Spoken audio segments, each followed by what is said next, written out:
सिर्फ तुम ही दोनों मैथमेटिक्स में हो ना, मतलब ऐसा कि हाँ भैया। मतलब तुम दोनों को मतलब जो अंतिम तक करना चाहते हो।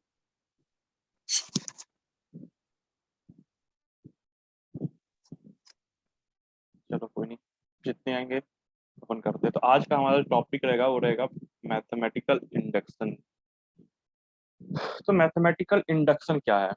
तुम लोगों ने डोमिनोज इफेक्ट सुना है क्या कभी आज तक, डोमिनोज इफेक्ट? नहीं भैया। दिखाता हूँ।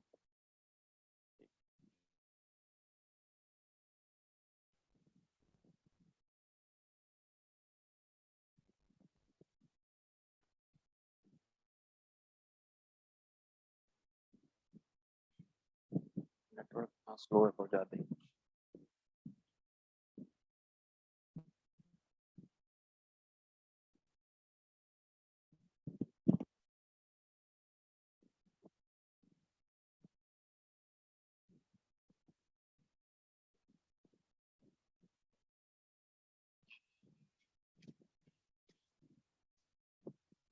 Everybody knows about playing with dominoes, but what you may not know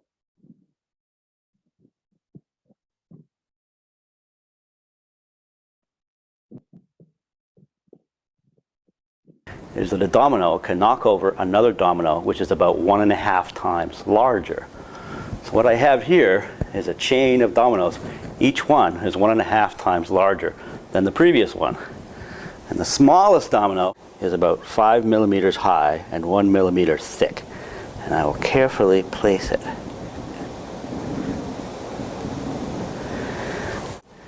And there are 13 dominoes. And the largest domino, it weighs about 100 pounds and is more than a meter tall.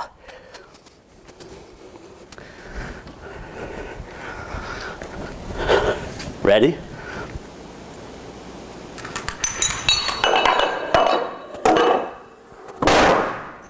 Boom. समझ में आया क्या बोल रहे थे? हाँ भैया। इसी को कहते हैं dynamo effect. Domino's effect, sorry Domino's effect होता है, आई एम सॉरी। अब तुम लोग एक चीज में गौर किए, ये बहुत कितना छोटा था, ये वाला सबसे पहला वाला पार्ट कितना छोटा था। और सबको सोचो उसको गिरने से ये पूरा का पूरा गिर गया ना।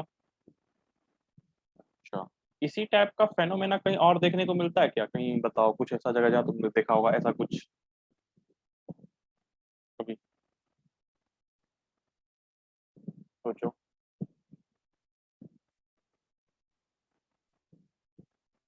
लोग सिनेमा हॉल कभी नहीं गए हो इसका मतलब। साइकिल या स्कूल में भी तो साइकिल लगे होते हैं ना बहुत सारे एक तरफ से। एक साइकिल गिरा, सारे गिरते चले जाते हैं, ऐसा कुछ याद आया? हाँ भैया। तो वो भी डोमिनो इफेक्ट ही है वो भी, दरअसल जो हमने वहां देखा, ठीक है। अब उसको समझते हैं थोड़ा सा एक, कि यहाँ पे मैं उससे क्या बताना चाहता हूँ, डोमिनो इफेक्ट से क्या बनाना चाहता हूँ। एक मिनट मैं डोमिनोज ना बनाता हूँ, पहले थोड़े कुछ कुछ डोमिनोज तो बना लेता हूँ। बना सकते हैं क्या? चलो एक लाइन को डोमिनो समझना, जो लाइन खींचूंगा ना उसको एक डोमिनो समझना।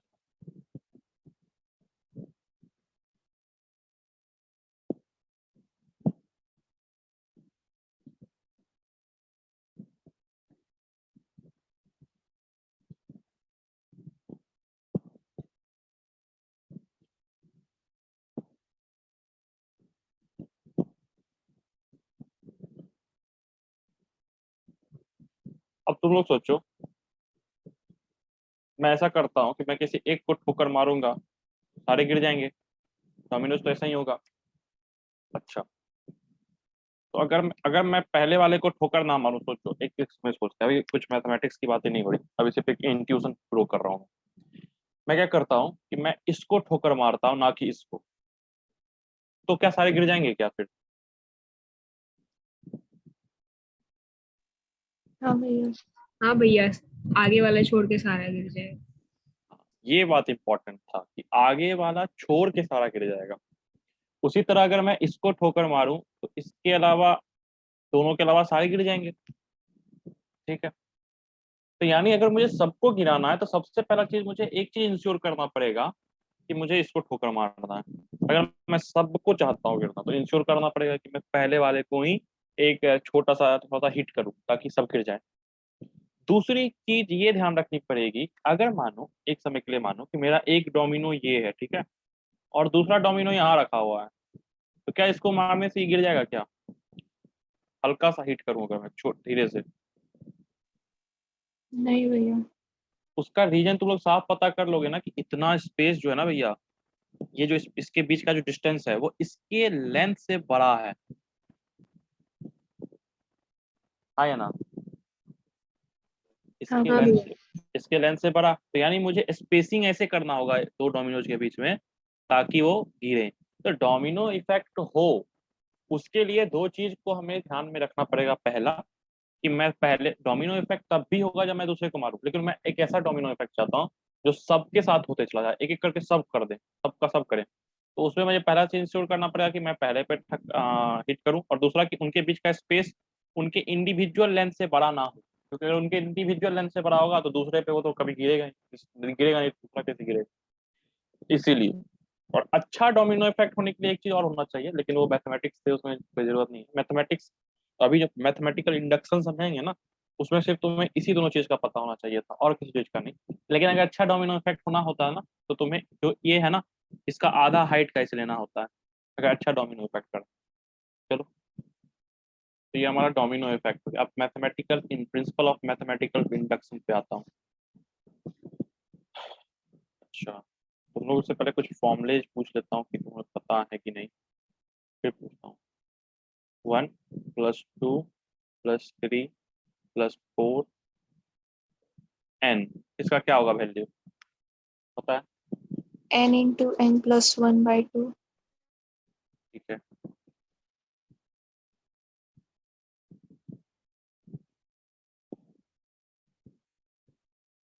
इसका value n into n+1 into 2n+1/6।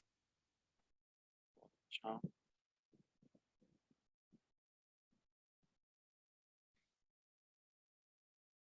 इसका चलो इसका मैं बताता हूँ, पहले वाले का स्क्वायर कर दो। ठीक है, अब एक चीज बताना मुझे कि पहला वाला तुम लोगों को मोस्टली आता होगा, ठीक है, इतना तो मैं समझ सकता हूँ कि पहला वाला तुम लोग को आता होगा, दूसरा वाला भी आता होगा, उसमें कोई डाउट नो डाउट। तीसरा वाला चलो नहीं आता, मैंने दे दिया, तुम लोग कैसे प्रूफ करोगे कि ये जो चीज है वो सही है या गलत है? हाउ कैन वी प्रूव कि जो हमने दिया, तुम्हें फॉर्मूला दिया, मान लो क्या पता ये गलत फॉर्मूला हो। अभी मैं तीसरे नंबर के फॉर्मूला पे कंसंट्रेट कर रहा हूँ, ठीक है, तुम लोग भी तीसरे पे करना। पहला दो को मैं इसलिए लीव कर रहा हूँ क्योंकि पहला तो तुम लोग को आता है। तीसरा वाला फॉर्मूला को देखते हैं, तो तीसरा वाला फॉर्मूला मैंने लिख दिया। अब तुम लोग ये कैसे इंश्योर करो कि भैया ने जो दिया, जो लिखा वो सही ही है? ये कैसे पता करोगे बताओ? अपने तरीका, सबसे आसान तरीका तुम लोग जो सोच सकते हो बताओ। n का कोई वैल्यू पुट कर देंगे उसमें। सिंपल, एन का कोई वैल्यू पुट कर देंगे, उससे पता कर लेंगे कि क्या है नहीं है। सबसे आसान तरीका तो हमारे पास यही होता है ना, कि अगर हमारे पास हमें कोई फॉर्मूला चेक करना हो तो हम क्या करते हैं, एन का कोई वैल्यू पुट कर दो, देख लो क्या उससे वैल्यू आ रहा है नहीं। चलो पुट करते हैं, सबसे पहले एन को 1 पुट कर देते हैं ना, क्या दिक्कत है? एन को 1 पुट करो, यहाँ 1 पुट करने पे देख लो क्या 1 पुट करने पे 1 का क्यूब के बराबर आता है क्या वैल्यू, देखो पुट करके।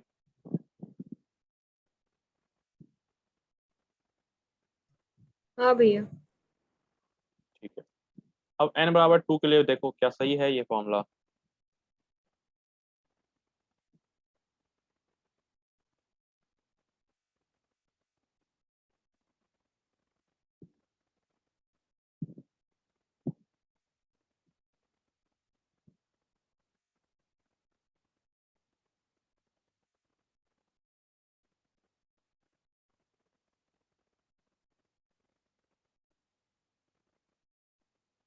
क्या लगता है सही?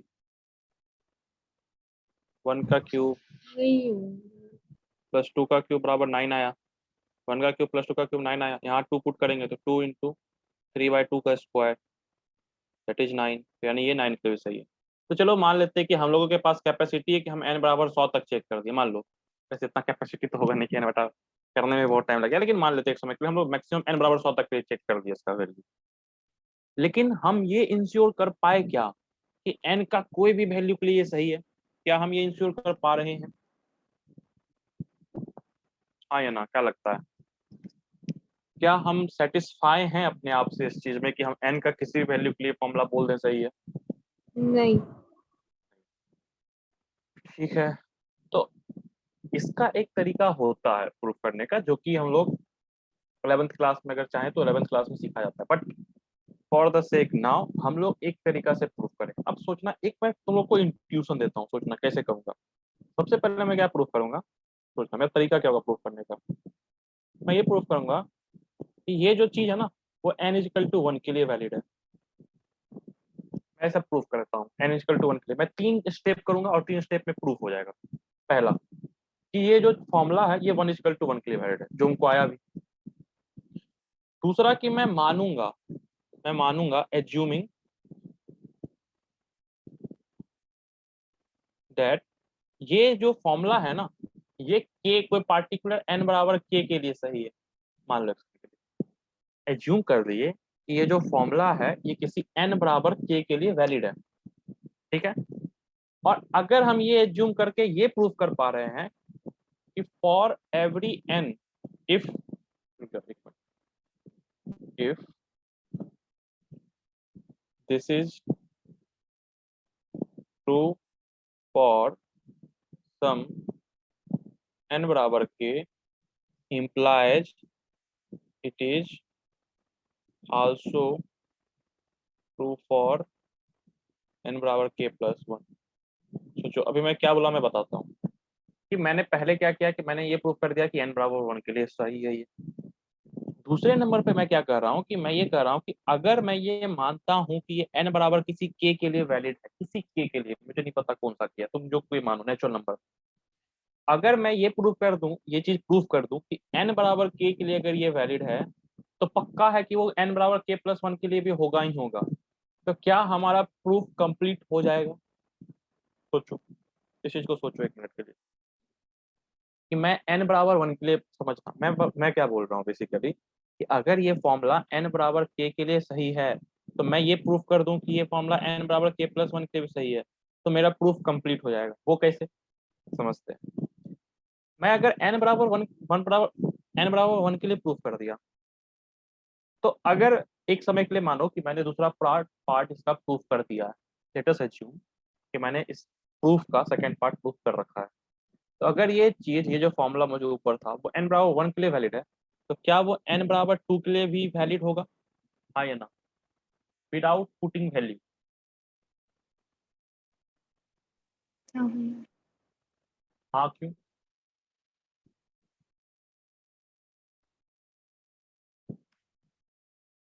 अच्छा, ये स्टेटमेंट समझ में आया? हाँ या ना? हाँ भैया। हाँ भैया। हाँ, तो मैं ये बोल रहा हूँ कि अगर n बराबर 1 के लिए ये वैलिड है तो n बराबर 2 के लिए वैलिड होगा, और अगर n बराबर 2 के लिए वैलिड है तो n बराबर 3 के लिए वैलिड होगा, अगर n बराबर 3 के लिए वैलिड है तो n बराबर 4 के लिए वैलिड होगा। क्योंकि हर एक चीज उसके अगले वाले को इम्प्लाई कर रहा है, हर एक चीज उसके अगले वाले को इम्प्लाई कर रहा है। क्योंकि अगर किसी k के लिए वैलिड है तो वो k प्लस 1 के लिए वैलिड होगा, मैं ये प्रूफ कर दूं तो बात बन जाएगी ना। फिर तो मैं किसी भी नंबर को चूज करता हूँ वर्ल्ड में, किसी भी नंबर को, पक्का बात है वो आएगा ही आएगा, सिंपल सा लॉजिक है। क्योंकि अगर n बराबर 1 के लिए वैलिड है तो 2 के लिए होगा, 2 के लिए तो 3 के लिए होगा, 3 के लिए तो 4 के लिए होगा। डायनेमो इफेक्ट दिख रहा है? एक गिरा, एक मेरा गिरा, दूसरा भी गिर गया, तीसरा भी गिर गया, चौथा भी गिर गया, पांचवा, छठा, सातवां, आठवां, सब गिरते चला गया, लाखों लाख करोड़ों करोड़ तक गिरते चले गए। समझ में आया? This is principal of mathematical index, यही है, बस इतना है। अब देखो, मैंने डायनेमो इफेक्ट में समझाया था ना दो चीज, कि पहला कि पहला डायनेमो को हिट करना है, और दूसरा कि उनके बीच का स्पेस ऐसा होना चाहिए कि गिरे। तो जो पहला वाला टर्म है ना वो मेरा वही इंप्लाई करता है, क्योंकि मैं n बराबर 1 के लिए इसलिए प्रूफ कर रहा हूँ क्योंकि मुझे फर्स्ट डायनेमो डोमिनो को हिट करना है, और फिर मैं सेकंड इसलिए हिट, ये सेकंड प्रूफ ऐसा मानो कि कर रहा हूँ दो के बीच में, कि ताकि गिरते चला जाए एक दूसरे के साथ। अब एक बार इसको हम लोग लिख लेते हैं उसके बाद हम लोग समझेंगे कि कैसे इसका प्रूफ होता है कि ये कैसे हो गया, उसको प्रूफ करेंगे। मैं भी दिखाता हूँ प्रूफ करके, पहले प्रूफ कर देते हैं, फिर हम लोग इसका समझेंगे कि इसमें क्या है। इसे समझो, मैंने क्या लिखा, मेरे पास फॉर्मूला था 1 cube plus 2 cube plus 3 cube करते करते प्लस k क्यूब, और फॉर्मूला क्या था, k इंटू के प्लस 1/2 का होल स्क्वायर। ठीक है, अब फर्स्ट पहला प्रूफ का पहला पार्ट कि ये क्या n इजिकल टू 1 के लिए वैलिड है, तो हमको पता चला हाँ 1 इजिकल टू 1 के लिए, n इजिकल टू 1 के लिए वैलिड है, तो बात खत्म। सेकेंड में मानूंगा एज्यूमिंग कि n बराबर k के लिए वैलिड है। अगर n बराबर k के लिए वैलिड है तो ये इंप्लाई करेगा कि एक 1 cube plus 2 cube plus 3 cube करते करते करते प्लस k क्यूब के लिए क्या हो जाएगा वैल्यू, k इंटू के प्लस 1/2 का स्क्वायर। ठीक है, k के लिए यही हो जाएगा। अब अगर मैं बोलता हूँ कि k प्लस 1 के लिए क्या वैल्यू होना चाहिए, तो मैं क्या करूंगा, इसमें k प्लस 1 क्यूब जोड़ दूंगा, 1 cube plus 2 cube plus 3 cube is equal plus k plus 1 का क्यूब इजिकल टू क्या होगा बताओ, k इंटू के प्लस 1/2 का स्क्वायर प्लस k प्लस 1 का क्यूब। दोनों तरफ मैं k प्लस 1 क्यूब जोड़ दिया, क्योंकि मैं मान रखा हूँ कि ये सही है, मैं मान लिया कि ये सही है। और अगर ये सही है तो फिर मैं ये बोलता हूँ कि प्रूफ कर दूं कि k प्लस 1 के लिए भी सही है, तो बात बन जाएगा। तो मैंने क्या किया कि दोनों तरफ k प्लस 1 का क्यूब जोड़ दिया। अब थोड़ा सा यहाँ पे मैनिपुलेशन करना पड़ेगा, तो करते हैं, देखते हैं, इसको निकाल लो अलग से, करते हैं, देखते हैं। k इंटू के प्लस 1/2 का होल प्लस k प्लस 1 का स्क्वायर। ठीक है, cube, sorry cube, I am sorry. अब यहाँ इन दोनों में से k प्लस 1 का स्क्वायर कॉमन है, तो निकाल लो बाहर। यहाँ क्या बन जाएगा, बाय 4। अब प्लस यहाँ से बनेगा k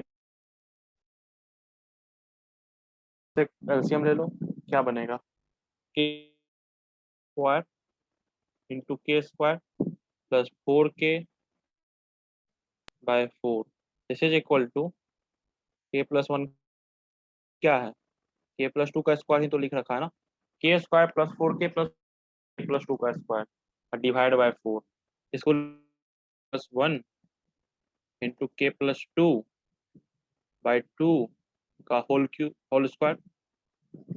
अब तुम सोचो ये फॉर्मूला किसका है, इसका। और तुम सोचो अगर ऐसा फॉर्मूला k के लिए है, तो यहाँ पे इसके लिए हम क्या करेंगे, k की जगह k प्लस 1 ही तो पुट करेंगे ना। अगर हम बोलते हैं ये फॉर्मूला इसके लिए वैलिड है, तो k की जगह बस k प्लस 1 को पुट करने से जो फॉर्मूला आएगा वही तो आएगा। और हमने ये प्रूफ कर दिया कि देखो k प्लस 1 क्यूब के लिए भी तो देखो वही फॉर्मूला आ गया, बस k की जगह हमने k प्लस 1 को पुट कर दिया, तो आवर प्रूफ इज कंप्लीटेड। यही हमारा प्रूफ कंप्लीट हो जाता है।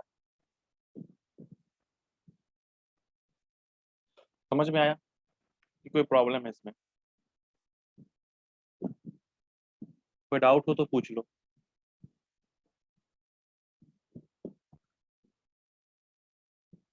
क्या पूछता हूँ मैं किसी से, उज्जवल हाँ भैया। समझ में आया। हाँ भैया। चलो तब एक क्वेश्चन करो तुम लोग, अगर समझ में आ गया है तुम लोग अब ये प्रूफ करो, ये प्रूफ करो तुम लोग। Question,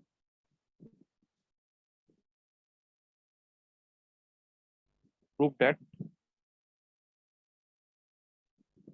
1 square square plus 3 square तो प्लस n स्क्वायर बराबर, प्रूफ करना है। देखो होता है प्रूफ।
हुआ बच्चों?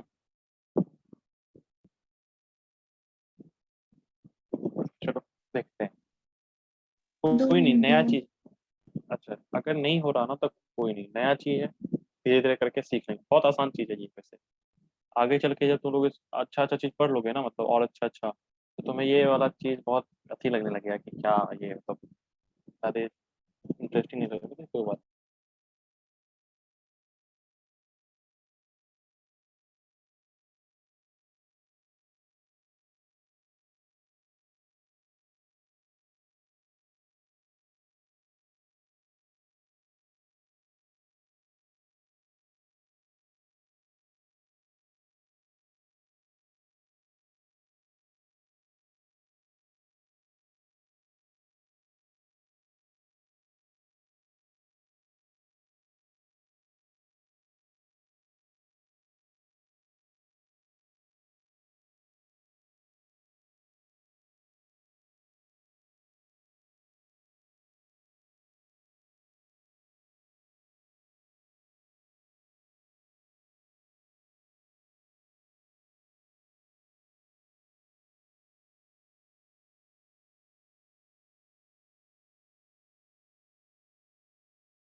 चलो देखते हैं,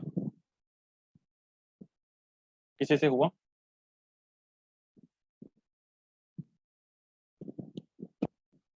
कोई नहीं। तो सबसे पहले अपने को एक चीज इंश्योर करना है, वो मैं बताता हूँ क्या है। समझो इस चीज को।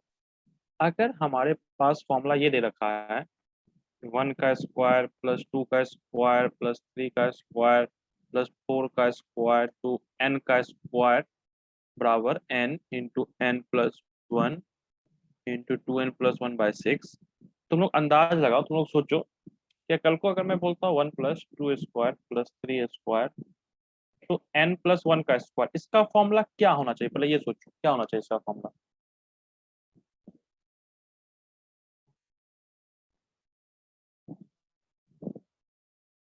अरे, अगर n तक के लिए हमारे पास ये फॉर्मूला है ना, तो n+1 तक के लिए बस n की जगह n+1 को रख दो। तो n की जगह n+1 को रखेंगे तो क्या बनेगा? n+1 × n+2 और 2 × n+2, यानी कि 2 × n+3/6 बस।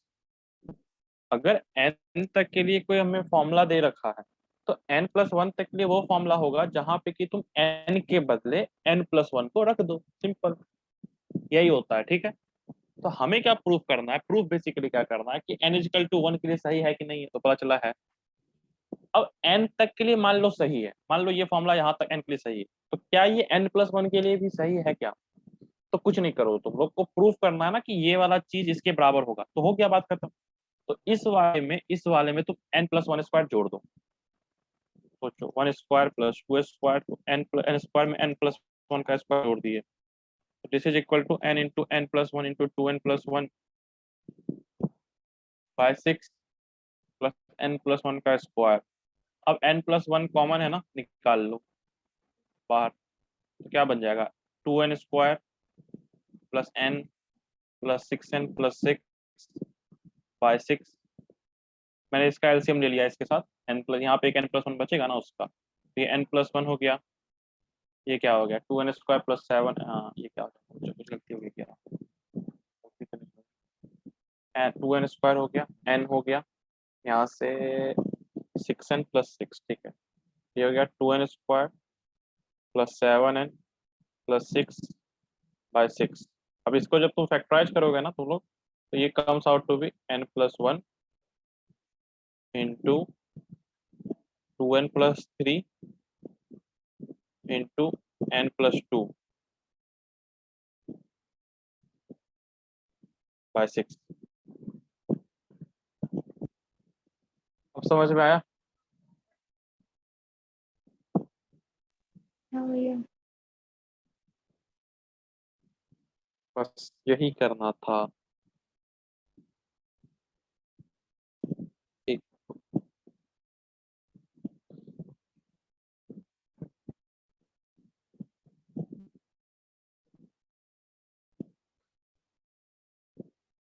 फिर से एक बार रिवाइज करते हैं इस चीज को, समझते हैं। 1 का स्क्वायर हमें क्या दे रखा है, 1 का स्क्वायर, 2 का स्क्वायर, 3 का स्क्वायर, 2n का स्क्वायर, ये फॉर्मूला दे रखा है। प्रूफ करना है कि ये सही है हर n के लिए, फॉर एवरी n।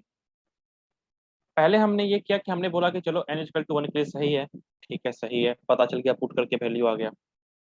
फिर हम ये माने कि ये हमारा n स्क्वायर तक के लिए ये फॉर्मूला सही आता है। तो मुझे ये प्रूफ करना है कि अगर ये n स्क्वायर तक सही आ रहा है तो क्या ये n+1 स्क्वायर तक भी सही आएगा क्या। तो मैंने क्या किया कि दोनों तरफ n स्क्वायर जोड़ दिया, दोनों तरफ, उसके बाद में कुछ कुछ मैनिपुलेशन किया और अंतिम में मुझे फॉर्मूला ये निकल के आ गया। ठीक है, अब एक्चुअली मैंने ये सोचा, अच्छा अगर मेरे पास n के लिए ये फॉर्मूला है तो n+1 के लिए ये फॉर्मूला होना चाहिए, अगर ये सही है तो। अगर ये फॉर्मूला मेरे लिए सही है तो n के लिए अगर ये फॉर्मूला है, n+1 के लिए ये फॉर्मूला होना चाहिए। तो और हमें प्रूफ करने के बाद आ भी गया कि n+1 के लिए फॉर्मूला है भी, तो हमारा प्रूफ क्या हो गया, पूरा हो गया। अब क्लैरिटी है इस पे, वो तो कुछ बोलते नहीं, तो चलो एक क्वेश्चन ही करो। प्रूफ प्रूफ दैट 1 + 3 + 5 + 2n - 1 बराबर n स्क्वायर और all n greater than equal to 1। ये फॉर्मूला ना n greater than equal to 1 के लिए सही है, सारे हैं, यानी सारे नेचुरल नंबर के लिए सही है। तो प्रूफ कर, चलो देखो होता है प्रूफ, कर कोशिश कर।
हुआ बच्चों,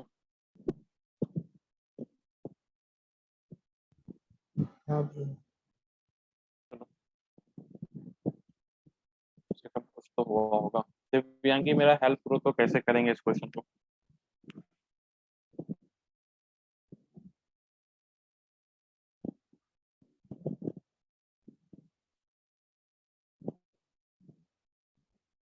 दिव्यांगी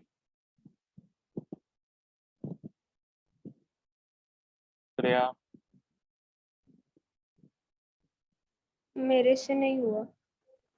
कहाँ पे दिक्कत हो रही है बताओ, ये दिक्कत कहाँ होगी? ये all value greater than n plus 1 मतलब करना क्या रहेगा? नहीं नहीं, इसका बस ये है कि ये सारे नेचुरल नंबर के लिए सही है, प्रूफ करना है कि ये सारे नेचुरल नंबर के लिए सही है।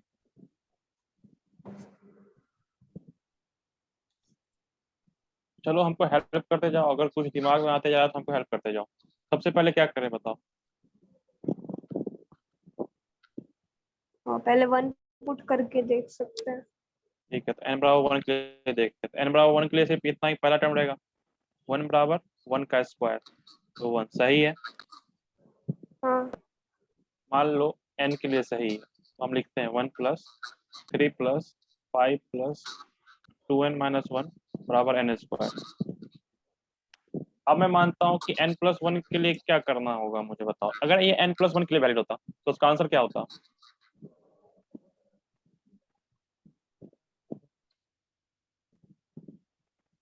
n की जगह n माइनस 1 पुट कर दूंगा, तो उसका आंसर होना था n प्लस 1 का स्क्वायर ही होना चाहिए था। अगर ये n प्लस 1 के लिए वैलिड है तो मेरा यही फॉर्मूला होना चाहिए। तो सोचता हूँ, तो मैं इसमें क्या करूँ, इसको जोड़ दूँ।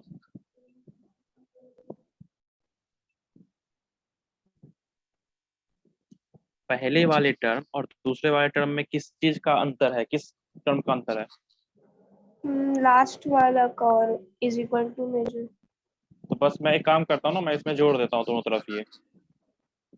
मुझे क्या 1 plus 3 plus 5 plus 2n minus 1 plus 2 of n plus, इसको मैं लिख सकता हूँ 2n प्लस 1 हाँ। Is equal to n square plus 2n plus 1। हाँ। अब बताओ ये क्या है कि नहीं?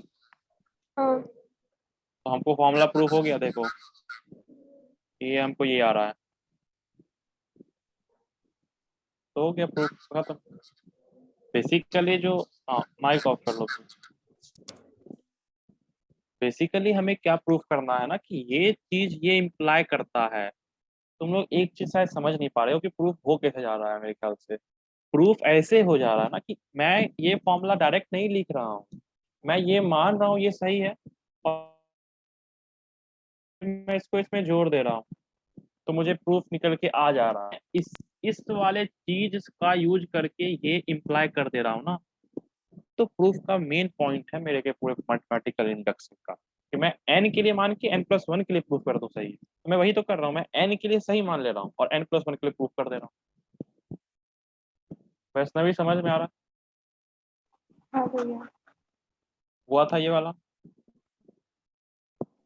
नहीं भैया, वो जो आप n+1 बोले ना, वहां तक मेरा हुआ था, बस मतलब फॉर्मूला निकालना था लास्ट वाला। चलो एक क्वेश्चन और करते हैं। 1 into 2 plus 2 into 3 plus 3 into 4 करते करते n इंटू n प्लस 1। इसका जो फॉर्मूला वो तुम्हें दे रखा है n into n plus 1 into n plus 2 by 3। Proof करना है इसको, प्रूफ है ये सही है, इसको प्रूफ कर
बन गया भाई। हो गया बच्चों? बन गया। बन गया ना? मैं देख लेता हूँ। n बराबर 1 के लिए देख लेते हैं। तो 1 इंटू 2 बराबर 1 into 2 into 3/3 that is 1 into 2। ठीक है, 1 इंटू 2 n के लिए वाइड मान लेते हैं। तो n प्लस 1 के लिए प्रूफ करना है, तो बस क्या करेंगे, 1 into 2 plus 2 into 3 plus 3 into 4 करते करते n into n plus 1 plus n plus 1 into n plus 2, ये तो करेंगे ना। n के जगह n प्लस 1 को जोड़ देंगे, दोनों तरफ जोड़ दिए। इस तरफ क्या आया, n into n plus 1 into n plus 2 by 3 plus n plus 1 into n plus 2। और मेरे ख्याल से यहाँ से तो दिख ही गया,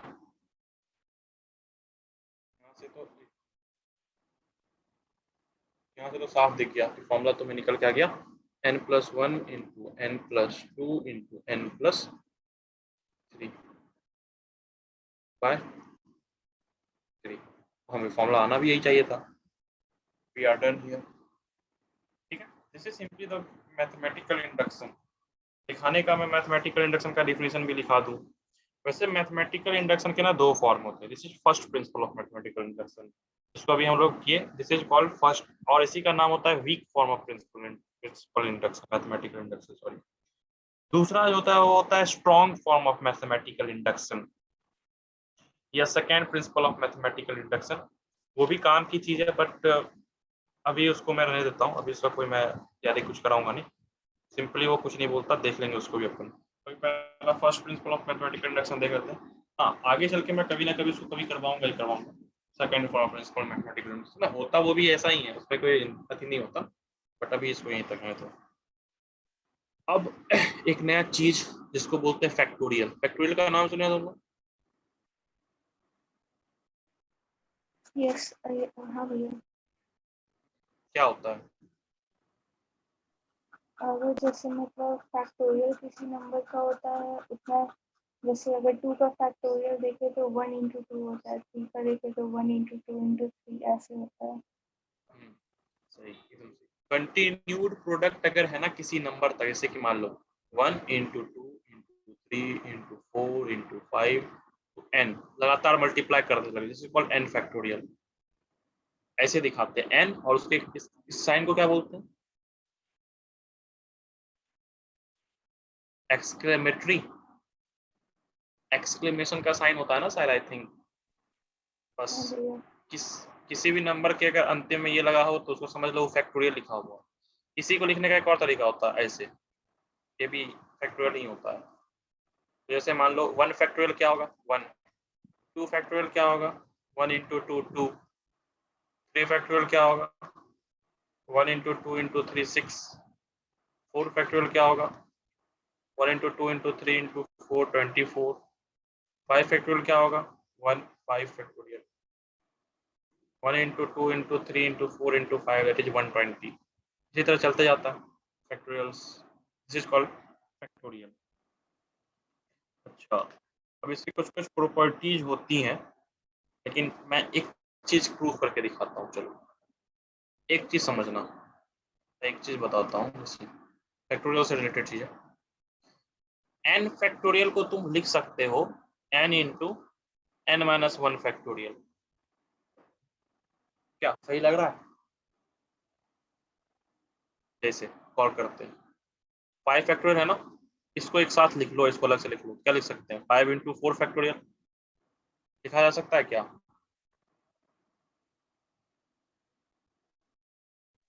हाँ भैया। हाँ भाई। इसी तरह 4 फैक्टोरियल को इतना दूर कॉमन ले लो, क्या लिख सकते हैं 4 इंटू 3 फैक्टोरियल। तो यानी कि हम n फैक्टोरियल को n into n minus 1 factorial लिख सकते हैं। ठीक है,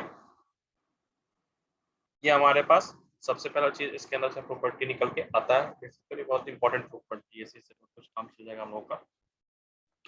तो अब प्रूफ करना है मैथमेटिकल इंडक्शन का यूज करके।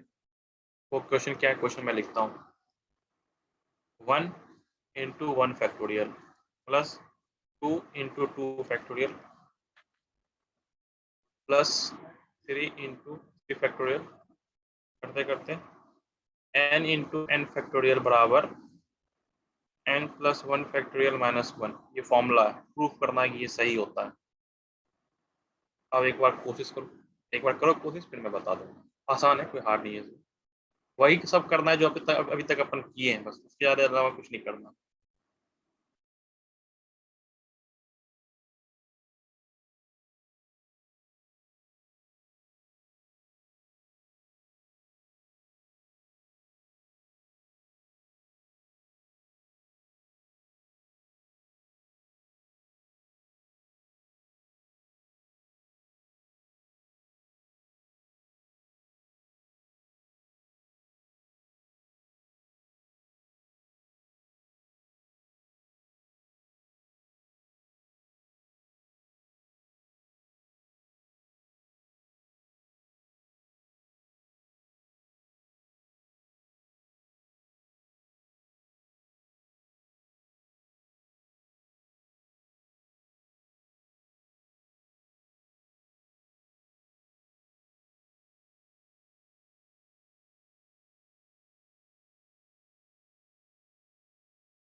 हुआ बच्चों?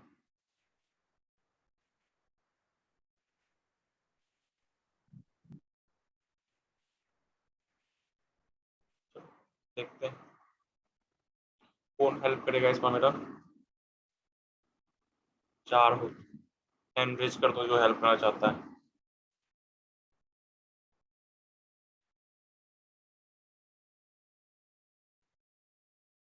कोई नहीं हेल्प करना चाहते हो मेरा, बताओ मेरा हेल्प कौन करेगा इस दुनिया में?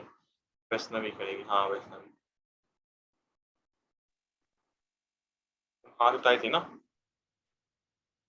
नहीं ये मेरा पूरा नहीं हुआ, तो थोड़ा हो गया। अरे बताओ सबसे पहले क्या करें? सबसे पहले n का वैल्यू 1 लेंगे और उसके लिए मतलब देखेंगे। 1 के लिए देखेंगे तो 1 इंटू 1 फैक्टोरियल बराबर 1 प्लस 1 का फैक्टोरियल माइनस 1, तो यानी कि 1 फैक्टोरियल यानी 1 बराबर 2 फैक्टोरियल 2 माइनस 1 1। सही आ गया। फिर n फैक्टोरियल के लिए हम लोग इसका मतलब 2 मान लेंगे, तो फिर जब n का वैल्यू हम लोग p प्लस 1 एक बार मान लेते हैं, तो हम ठीक लोग है, n की जगह पे फॉर्मूला में k प्लस 1 एक बार पुट करके देख लेते हैं, तो इसका वैल्यू मतलब आना चाहिए फॉर्मूला का k प्लस 2 फैक्टोरियल माइनस 1। बहुत अच्छा। तो हम करके देख लेते हैं। 1 इंटू 1 फैक्टोरियल दोनों तरफ मैं क्या करता हूँ, जोड़ देता हूँ। n into N factorial plus n plus 1 into n plus 1 factorial बराबर n plus 1 factorial minus 1 plus n plus 1 into n plus 1 factorial. अब एक काम करता हूँ, इसको कॉमन ले लेता हूँ, क्या बन जाएगा n+1 फैक्टोरियल इंटू n+2 -1। अब n+2 इंटू n+1 फैक्टोरियल ही तो n+2 फैक्टोरियल होगा। अभी ऊपर फॉर्मूला बताया था ना कि n फैक्टोरियल को हम लिख सकते हैं n इंटू n-1 फैक्टोरियल। उसी तरह n+2 फैक्टोरियल को भी तो लिख सकते हैं n+2 इंटू n+1 फैक्टोरियल -1 करके, बस आ गया। Hence we have proved the formula. This is all about mathematical induction. यहाँ पर समझ में आया?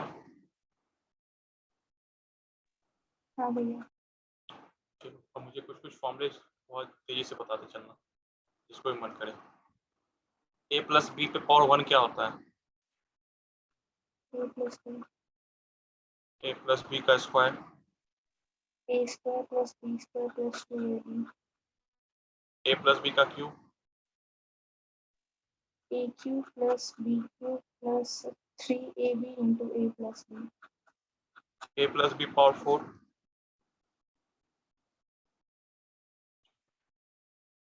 तो यानी कि कर तो सकते हैं।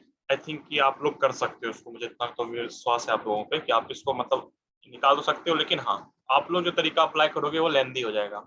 आप लोग टर्म बाय टर्म मल्टीप्लाई करोगे a+b a+b a+b a+b। मेरे पास एक जादू है, मैं उस जादू से करूंगा। उस जादू का नाम है बायनोमियल थ्योरम। क्या नाम है उस जादू का?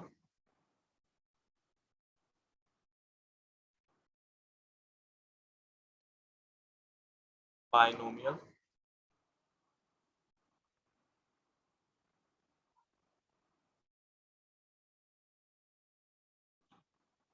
बायनोमियल ये है उस जादू का नाम। अब ये बायनोमियल थ्योरम क्या बोलता है? सबसे पहले मैं ना तुम्हें एक ट्रायंगल बनाता हूँ, मैजिकल ट्रायंगल देखना, मैजिक ट्रायंगल में मिलेगा तुम्हें। वो ट्रायंगल कुछ यूं है, 1 पहले वाले में एक होगा, उसके अगले वाले में 3 नंबर्स होंगे, तो दोनों तरफ पहले 1 1 लिख दो, फिर इसके बाद 1 1, अंतिम में तुम्हें 1 1 लिखना है। चलो अब क्या करो, यहाँ पे लिखो 2। पहले एक मिनट, अब क्यों 2 लिखे उसका कोई मतलब नहीं, लेकिन मैं बता देता हूँ यहाँ 2 लिखना है, ठीक है।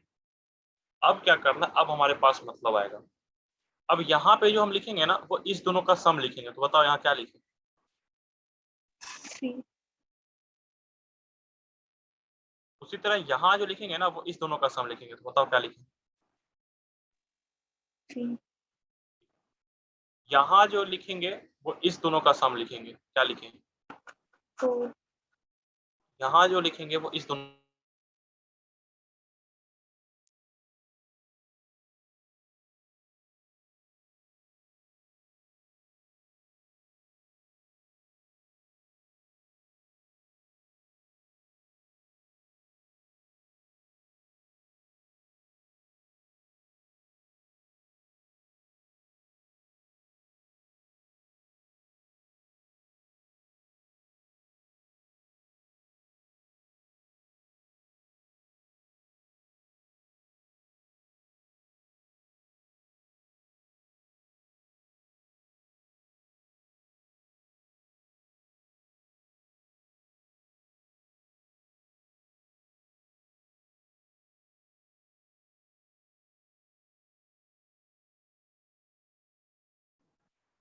हाँ।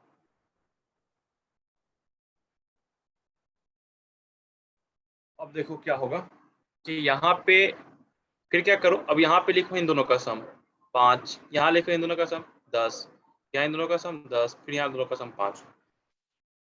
इसी तरह करते करते करते करते करते करते पूरा ट्रायंगल को क्रिएट कर दो। यहाँ 1 लिखे तो 5 1 6 6 15 10 10 20 10 15 10 5 15 5 1 6 फिर 1, यानी एक ध्यान रखना है कि किसी भी रो का शुरुआत 1 से होगा, एंड 1 से होगा, बाद बाकी बीच में तुम्हें वो ऊपर के दो सम का करके लिखना है। अब एक काम करते हैं, ध्यान से समझना, इस ट्रायंगल में खासियत क्या ये समझते हैं। एक गलती हो गया बस, एक मिनट, यहाँ पे 1 और 1 लिखना था, 2 1 लिखने थे यहाँ पे। ठीक है, उसके बाद करना था, मैं गलती कर गया, यहाँ पे 2 1 लिखने थे ताकि 1 फिर 1 फिर 1 फिर 2 ऐसे करके यहाँ से इन दोनों का सम आता तुम्हें 2। अब बताओ इसको देखना, a प्लस बी पे पावर 1 क्या आया, a प्लस बी,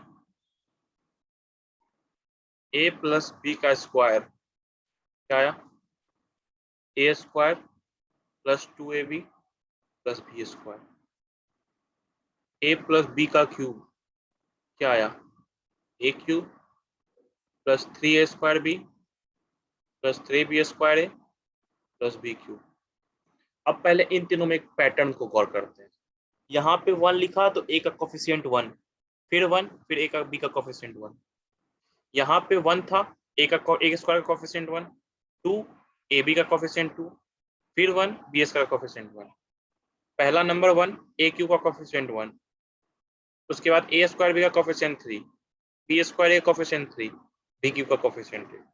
दूसरा चीज, एक चीज और गौर करते हैं कि पहला में देखो a स्क्वायर था तो a का पावर धीरे धीरे घट रहा है, कहने का मतलब पहला टर्म में a स्क्वायर है, दूसरा टर्म में a पावर 1 है और तीसरा टर्म में a पावर 0 हो गया। उसी तरह इसमें गौर करो, पहला टर्म a क्यूब है, दूसरा में a स्क्वायर है, साथ में b का बढ़ेगा, a का घटेगा तो b का बढ़ेगा, a स्क्वायर हुआ तो b का a पावर 1, b स्क्वायर हुआ क्योंकि 1 था तो 1 से 2 हो गया, a स्क्वायर से a हो गया, फिर a से 0 हो गया, 1 से 0 हो गया और b स्क्वायर b क्यूब हो गया। तो ये पैटर्न है पहला कि यहाँ से जो ये जो ट्रायंगल हमने बनाया ना कहीं कोफिशिएंट दोनों का मिलता है, और दूसरा कि a का पावर घटते जाता है तो b का पावर बढ़ते जाता है। अब इस चीज को गौर करके हमको फॉर्मूला बताओ वैष्णवी, अभी तुम बोल रही थी ना, तुम भी बताओ a प्लस बी का पावर 4 क्या होना चाहिए, बताओ।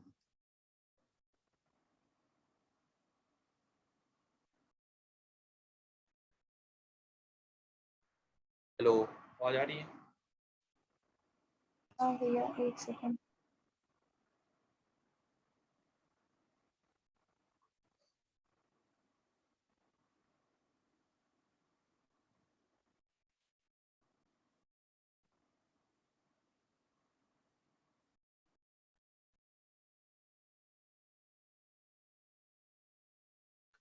भैया e to power 4 plus 4a cube b plus 6a square b square plus 4ab cube plus b to the power 4।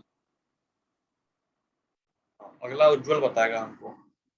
उज्जवल बताओ a प्लस बी पावर 5 क्या होगा।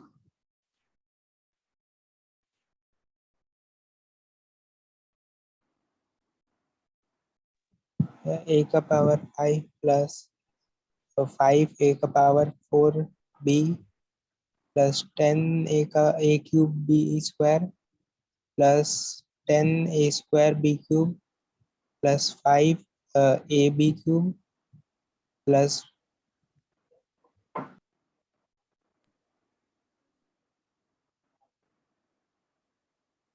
एक मिनट, मैं गलती कर, हाँ अब हो गया।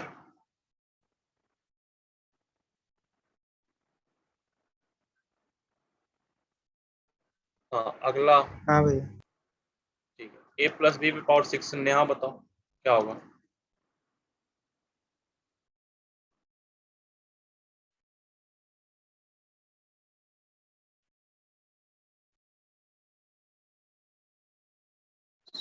नेहा है ना? A6 plus 6A5B plus 12A4B3 plus 15, sir 12 बोला था, हाँ ठीक है, आगे। 12A नहीं ये 12 नहीं है, ये 12 नहीं है, ये 15 है, ये 15 है। ऊपर देखो 10 प्लस 5 15 है ना, 10 प्लस 5 15 20। ठीक है, कोई नहीं हाँ, आगे बोलो।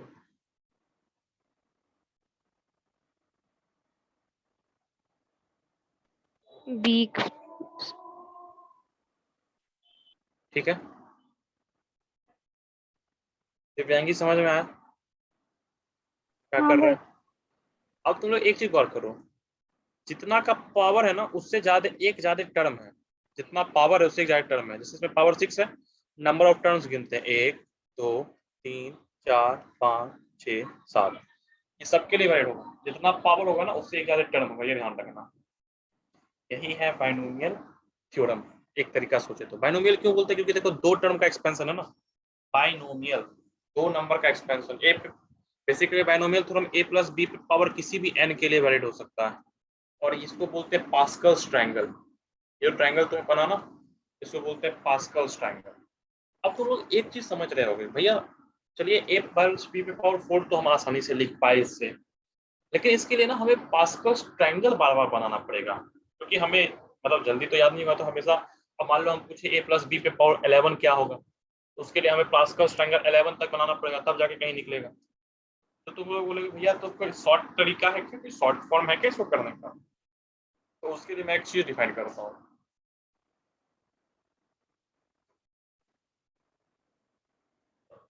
वो टर्म होता है ये,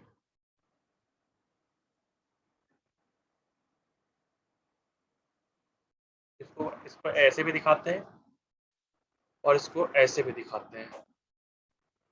इसको कभी देखा है सर, इस साइन को?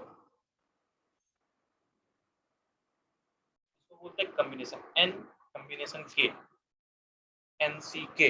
इसको पढ़ते कैसे, एनसीके।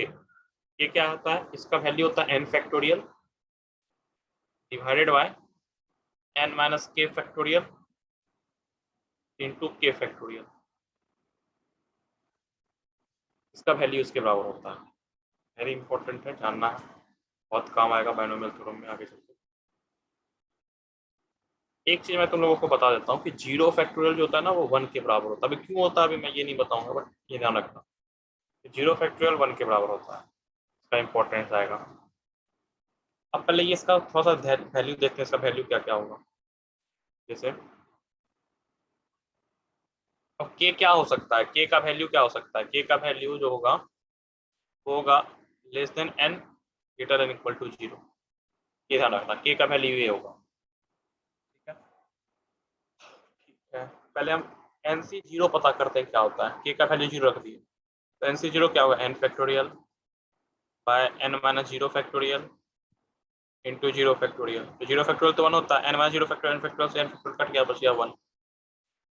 तो एन सी जीरो 1 होता है किसी भी एन के लिए, याद रखना है अपने को, एन सी जीरो बराबर 1 होता है। नया नया चीज़ें हो सकता है समझ में ज़्यादा ना आए, लेकिन जान लो, एक बार दिमाग में चला जाएगा ना तो फिर कभी यूज होगा तो आराम से आता जाएगा। एन सी एन का वैल्यू निकालते हैं, N factorial upon N minus N factorial into N factorial. ये 0 फैक्टोरियल है, ये कट गया, बच गया 1। ये अपने को ध्यान रखना है। इस दोनों से हमने एक चीज निकाल दिया कि N zero is equal to N N बराबर 1। ये दो बहुत इंपॉर्टेंट चीज़ है जो अपने को याद रखना है कि एन जीरो बराबर N N is equal to 1। ठीक है, अब देखो वैल्यू निकाल के देख लेते हैं कहना क्या चाह रहे हैं। जैसे 4c3, इसका वैल्यू क्या होगा, 4 factorial divided bye 4 minus 3 factorial into 3 factorial, यानी कि 4 factorial by 1 factorial into 3 factorial. 1 factorial का वैल्यू 1, 4 फैक्टोरियल का वैल्यू 24, 3 फैक्टोरियल का वैल्यू 6, इसका वैल्यू 4 हो गया। उसी तरह तुम लोग निकालो 5c2 का वैल्यू क्या आता है, बताओ 5c2 का वैल्यू क्या आता है।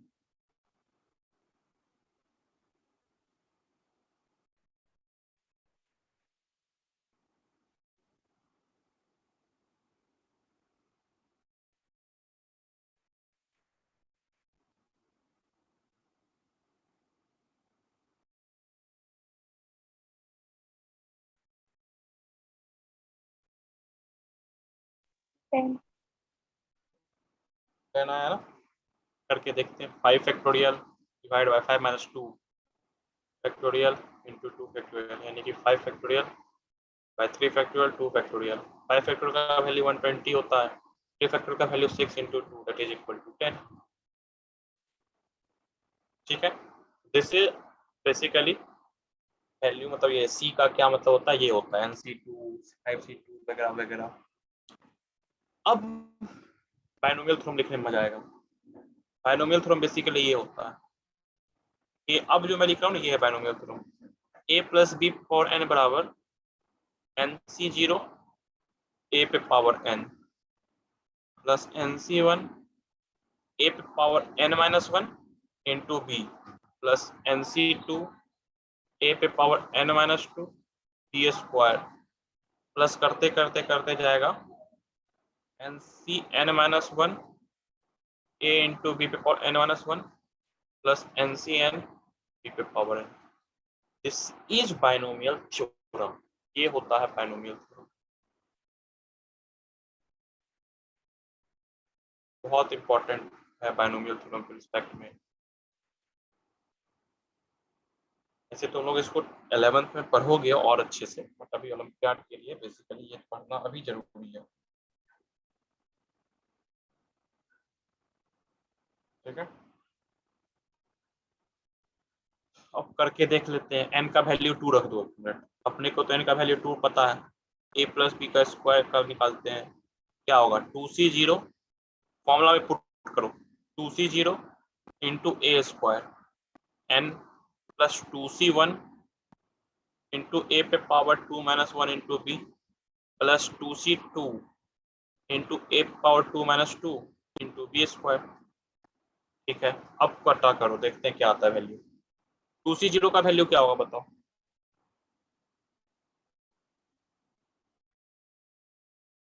जल्दी बोलो, 2c0 का वैल्यू क्या होगा?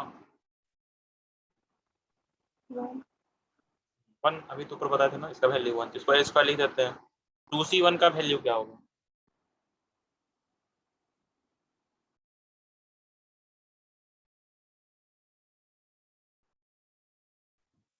टू 2। और 2c2 का वैल्यू 1 आ गया formula, a square plus 2ab plus B square. जल्दी से इसका फॉर्मूला निकाल दो, आज का क्लास ही खत्म कर देंगे। उसका यूज करके निकालो, ऊपर वाले का यूज करके निकालो। देखो छोटा कर देता हूँ ताकि तुम लोग को फॉर्मूला भी दिखे और ये भी निकालो। देखो निकलता है।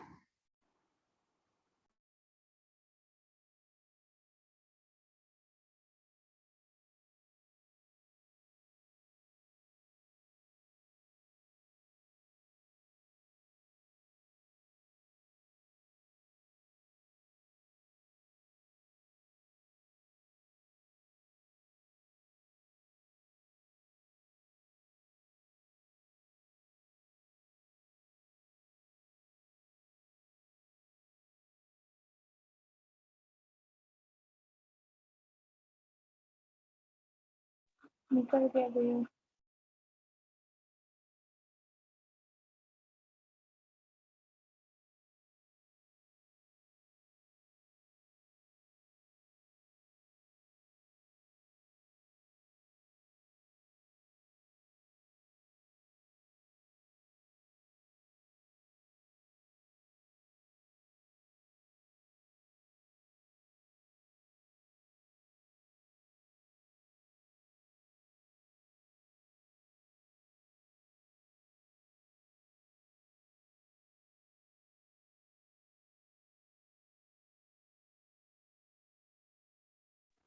हुआ, हाँ भैया।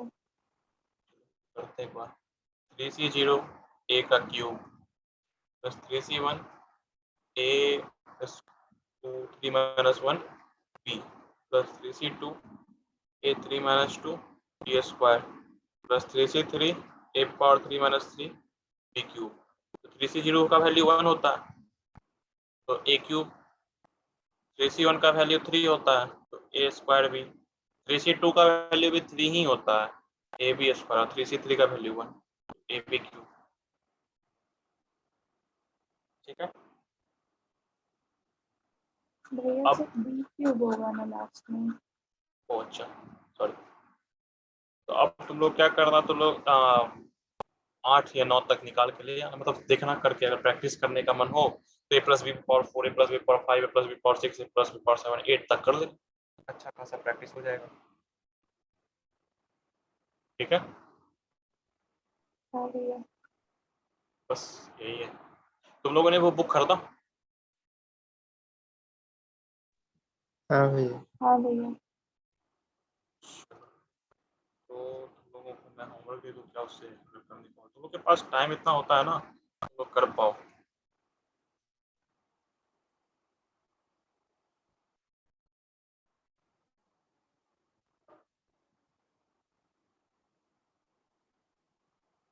एक मिनट रुको बच्चों, थोड़ा सा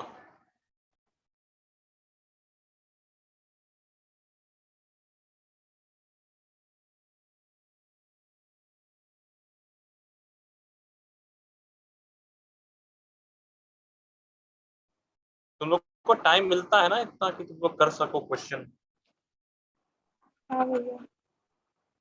तो ऐसा नहीं होता ना कि 10th क्लास का इतना लोड हो जाता है कि दब जाते हैं उसके नीचे, ऐसा भी होता है क्या? नहीं भैया। बोर्ड वोर्ड का तुम लोग टेंशन वेंशन तो नहीं ना रहते? बस उतना अभी आप नहीं। पता नहीं ना। चलो तुम लोग के लिए कुछ तुम लोग दे देता हूँ।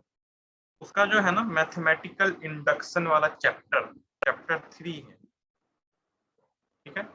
चैप्टर 3 जो है ना तुम्हारा मैथमेटिकल इंडक्शन वाला चैप्टर, ध्यान रखना। तो ध्यान क्या रखना बता रहा हूँ मैं, उसको तुम लोग बिल्ड योर अंडरस्टैंडिंग 1 तक करके लेते हो। उसमें क्वेश्चन 10 क्वेश्चन है, तो एक काम करना, उसको बिल्ड योर अंडरस्टैंडिंग 1 तक करना अपने से। हो तो सही है, ना हो तो कोई नहीं, अपन सब मिलके डिस्कस, सारा क्वेश्चन मिलके डिस्कस कर, ठीक है। अब चूंकि तुम लोग 3 या 4 ही हो, तो तुम लोग अगले, मैं एक्सपेक्ट करूंगा कि अगले क्लास तक तुम लोग करके आ जाओ, ठीक है। हाँ भैया। और अगर कोई क्वेश्चन लगे ना कि बहुत टाइम लग रहा है तो उसको लीव कर देना, अपने को बहुत ज़्यादा टाइम नहीं देना, अपन देख लेंगे। आप बहुत से बहुत अपन 20 से 30 मिनट देना किसी क्वेश्चन में, ना हो तो आगे बढ़ जाना।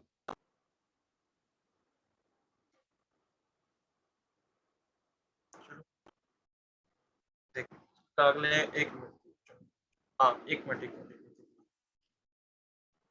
बिल्ड योर अंडरस्टैंडिंग जो मैंने बोला ना तुम्हें, फर्स्ट उसका फर्स्ट क्वेश्चन छोड़ देना।